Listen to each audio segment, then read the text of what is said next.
नमस्कार, मैं रिजु रॉय और आप देख रहे हैं डीएनपी इंडिया, हर खबर भरोसे के साथ। आज हम आपके सामने एक ऐसी खबर लेकर आए हैं जिसने न केवल भारत और पाकिस्तान के रिश्तों को बल्कि पूरे दक्षिण एशिया के भू राजनीतिक परिदृश्य को हिलाकर रख दिया है। भारत ने पाकिस्तान के साथ 1960 में हुई ऐतिहासिक सिंधु जल संधि को निलंबित करने का फैसला कर लिया है। ये कदम दोनों देशों के बीच तनाव को एक नई और खतरनाक ऊंचाई पर ले गया। इस फैसले के बाद पाकिस्तान में हड़कंप मच गया है। वहां के लोग और एक्सपर्ट्स अब चीन की ओर उम्मीद भरी नजरों से देख रहे हैं। ये मांग कर रहे हैं कि चीन भारत का पानी रोककर उसे सबक सिखाए। लेकिन सवाल ये है कि क्या चीन ऐसा कर सकता है, और अगर ऐसा हुआ तो इसका भारत पर क्या असर होगा। आज हम इस मुद्दे की गहराई में जाएंगे, तथ्यों को सामने लाएंगे और इस क्षेत्र संकट के हर पहलू को समझने की कोशिश करेंगे। तो आइए जानते हैं। देखिए, सबसे पहले ये समझने की कोशिश करते हैं कि सिंधु जल संधि आखिर है क्या। 1960 में विश्व बैंक की मध्यस्थता में भारत और पाकिस्तान के बीच ये समझौता हुआ था। इसके तहत सिंधु नदी बेसिन के 80% से अधिक जल संसाधन पाकिस्तान को आवंटित किए गए। इतना ही नहीं, भारत ने पश्चिमी पंजाब की नदियों झेलम, चिनाब और रावी पर बुनियादी ढांचे के निर्माण के लिए पाकिस्तान को वित्तीय सहायता भी प्रदान की। ये संधि दशकों तक भारत पाकिस्तान संबंधों का एक मजबूत आधार रही।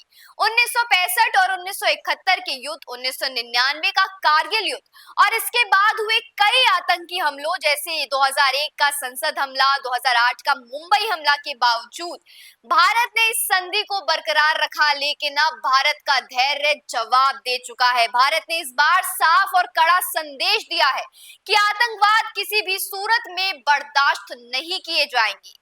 पाकिस्तान ने आतंकवाद को एक हथियार के रूप में इस्तेमाल किया। उसकी हजार कट की रणनीति का मकसद भारत को बार बार चोट पहुंचाना रहा है, चाहे वो कश्मीर में आतंकी हमले हो, चाहे सीमा पार से घुसपैठ हो या फिर भारत के विभिन्न शहरों में बम धमाके हो। पाकिस्तान ने हर उस संसाधन का इस्तेमाल किया जो भारत को कमजोर कर सके। लेकिन अब भारत के सब्र का बांध टूट चुका है। सिंधु जल संधि को निलंबित करके भारत ने न केवल पाकिस्तान को बल्कि पूरी दुनिया को ये बता दिया है कि वो अब और सहन नहीं करेगा। तो इस निलंबन का पाकिस्तान पर क्या असर होगा? तत्काल प्रभाव शायद ना दिखे, लेकिन इसका दीर्घकालिक प्रभाव गहरा हो सकता है। सिंधु नदी और उसकी सहायक नदियां पाकिस्तान की कृषि और अर्थव्यवस्था की रीढ़ है। अगर भारत ने जल डेटा साझा करना बंद कर दिया तो पाकिस्तान के लिए बाढ़ और सूखे की भविष्यवाणी करना बेहद ज्यादा मुश्किल हो जाएगा। इसका सबसे बड़ा असर वहां की खेती पर पड़ेगा, जो पाकिस्तान की अर्थव्यवस्था का एक और प्रमुख आधार है। गेहूं, चावल और कपास जैसी फसलों पर निर्भर लाखों किसानों का भविष्य खतरे में पड़ सकता है। यही वजह है कि पाकिस्तान में इस फैसले को लेकर गुस्सा और बेचैनी साफ देखी जा सकती है। पाकिस्तान के नेता और एक्सपर्ट्स इस स्थिति में इतने ज्यादा आक्रोशित हैं कि वो खुलेआम उग्र बयानबाजी कर रहे हैं। पूर्व विदेश मंत्री और पीपुल्स पार्टी के नेता बिलावल भुट्टो ने जैसे लोग भारत के खिलाफ हिंसा की धमकी दे रहे हैं। कुछ एक्सपर्ट्स तो यहाँ तक कह रहे हैं कि भारत का ये कदम पाकिस्तान के लिए जल युद्ध की शुरुआत है। लेकिन सबसे दिलचस्प बात यह है कि पाकिस्तान अब अपनी उम्मीदें भारत से नहीं बल्कि चीन से लगा रहा है। पाकिस्तान में ये एक नया नेटवर्क गढ़ रहा है।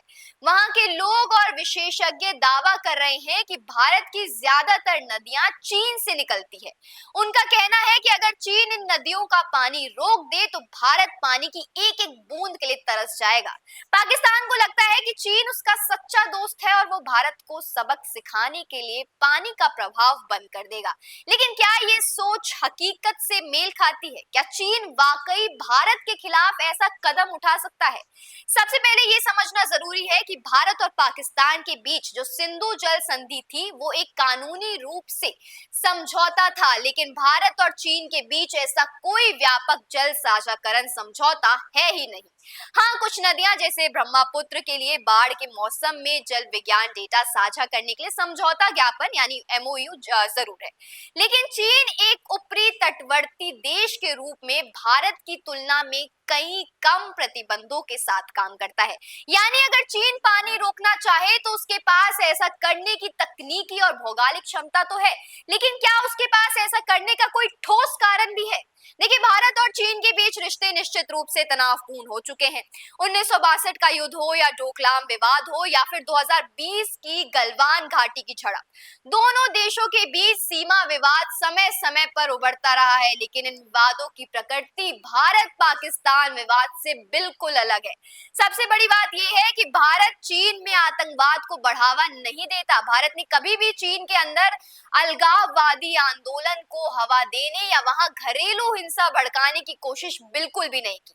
गलवान जैसे तनावपूर्ण मौकों पर भी भारत और चीन ने बातचीत के जरिए समाधान निकाला है। इसलिए ये कहना कि चीन पाकिस्तान के कहने पर भारत का पानी रोक देगा, एक अतिशयोक्ति से ज्यादा कुछ नहीं है, एक दिखावे से ज्यादा कुछ नहीं है। अब बात करते हैं उस परियोजना की जिसके बारे में पाकिस्तान को लगता है कि ये भारत के लिए गेम चेंजर साबित होगा। चीन ने तिब्बत के मेडोग क्षेत्र में ब्रह्मपुत्र नदी पर एक विशाल बांध बनाने की कोशिश की है। ये दुनिया के सबसे बड़े बांधों में से एक होगा। इसमें कोई शक नहीं है कि इस बांध के जरिए चीन ब्रह्मपुत्र के पानी की प्रवाह को नियंत्रण कर सकता है। लेकिन इसका मतलब ये नहीं कि पूरा भारत पानी के लिए तरस जाएगा। अगर चीन ब्रह्मपुत्र का पानी रोकता है तो इसका असर पूरे भारत पर नहीं बल्कि कुछ खास क्षेत्रों जैसे अरुणाचल प्रदेश, असम और सिक्किम, इन राज्यों में खेती पर निर्भर लाखों प्रभावित हो सकते हैं, लाखों लोग प्रभावित हो सकते हैं। नदी के प्रवाह में कमी से सिंचाई और बिजली उत्पादन पर भी असर पड़ सकता है। लेकिन ये कहना कि भारत पानी की एक एक बूंद के लिए तरस जाएगा बहुत ज्यादा गलत है। भारत के पास गंगा, यमुना, नर्मदा, गोदावरी, कृष्णा जैसी दर्जनों नदियां हैं जो देश के अंदर ही उत्पन्न होती है। इन नदियों के दम पर भारत अपने प्रभावित क्षेत्रों में पेयजल की कमी नहीं होने देगा। यहाँ एक और अहम बात है कि अगर खेती पर असर पड़ता है तो भी भारत में अनाज की किल्लत नहीं होगी। भारत का खाद्य भंडार इतना मजबूत है कि वो अपने नागरिकों की जरूरतों को पूरा कर सकता है। इसके अलावा भारत के पास जवाबी रणनीति भी है। भारत अरुणाचल प्रदेश और असम में तेज बांध निर्माण कर सकता है। ये बांध पानी को संग्रहित करने में मदद करेगा ताकि आपातकालीन स्थितियों में उसका इस्तेमाल किया जा सके। यानी जहां पाकिस्तान सिंधु नदी पर पूरी तरह निर्भर है, वहीं भारत के पास जल संसाधनों की विविधता उसे एक मजबूत स्थिति पे रखती है। अब सवाल ये है कि इस पूरे घटनाक्रम का दक्षिण एशिया पर क्या असर होगा। पाकिस्तान की ये उम्मीद कि चीन भारत के खिलाफ पानी रोककर उसका साथ देगा, हकीकत से ज्यादा एक सपना है, एक ख्वाहिश नजर आती है। अगर चीन ऐसा कोई कदम भी उठाता है तो अपनी ऊर्जा परियोजनाओं या भू राजनीतिक लाभ के लिए होगा, ना कि पाकिस्तान की खुशी के लिए। दूसरी ओर भारत का ये कदम सिंधु जल संधि का निलंबन एक साफ संदेश देता है कि भारत अब पाकिस्तान की आतंकवादी गतिविधियों को और बर्दाश्त नहीं करेगा। ये भारत का अब तक का सबसे आक्रामक कदम माना जा रहा है और ये क्षेत्र समीकरणों को पूरी तरह बदल सकता है। देखिए दर्शकों, इस कहानी में अभी कई मोड़ आने बाकी हैं। जैसे जैसे तनाव बढ़ रहा है, पूरी दुनिया की नजर भारत, पाकिस्तान और चीन के अगले कदमों पर टिकी है। क्या ये तनाव और गहराएगा? क्या पानी को लेकर एक नया युद्ध क्षेत्र में शुरू होगा या फिर कूटनीति कोई और रास्ता निकालेगी? इन सवालों का जवाब इस वक्त तो पता नहीं, लेकिन एक बात साफ है, भारत ने ये साबित कर दिया है कि वो अपनी संप्रभुता और सुरक्षा के साथ कोई समझौता नहीं करेगा। हम इस खबर पर नजर रखेंगे और आपको हर अपडेट से अवगत कराते रहेंगे, इसलिए देखते रहिए डीएनपी इंडिया, हर खबर भरोसे के साथ।